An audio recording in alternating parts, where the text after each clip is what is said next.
Hi, this is Suzarillo, and I'm here today working on a 100 Wonder baby quilt.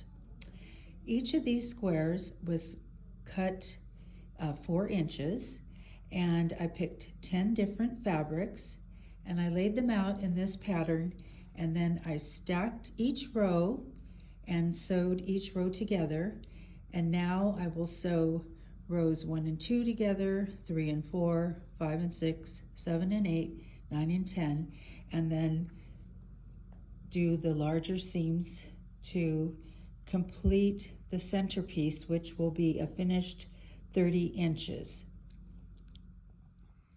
Hi, this is Suzarillo, and I'm working again today on the 100 Wonder baby quilt. I have joined rows 1 through 10 together, and now I have a centerpiece of 30 inches.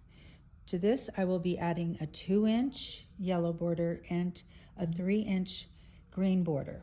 Now for each of these I've allowed a 1/2-inch seam allowance, which for me is much more relaxing and less stressful than the 1/4-inch seam that's used by most quilters.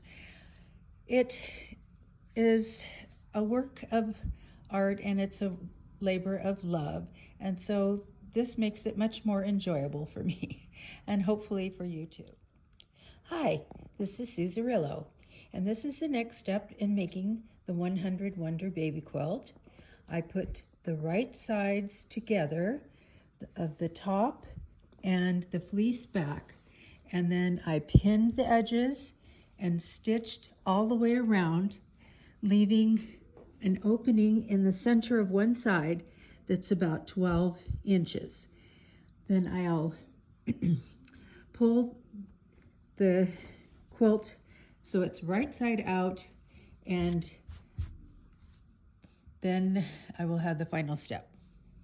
Hi, this is Suzarillo, and today I'm doing the last step in the 100 Wonder baby quilt.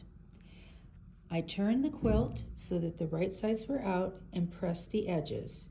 Then I used a blind stitch to close the 12-inch opening, and that's right at the top here. Then to quilt the blanket, I used embroidery floss with matching colors to the fabric, and use a large embroidery needle and go in from the top and then up from the bottom and make a square knot. So this will hold your quilt together. On the back is a lovely country scene with little animals, and it's very soft. And I do hope my niece Nanette will love this blanket for her new baby.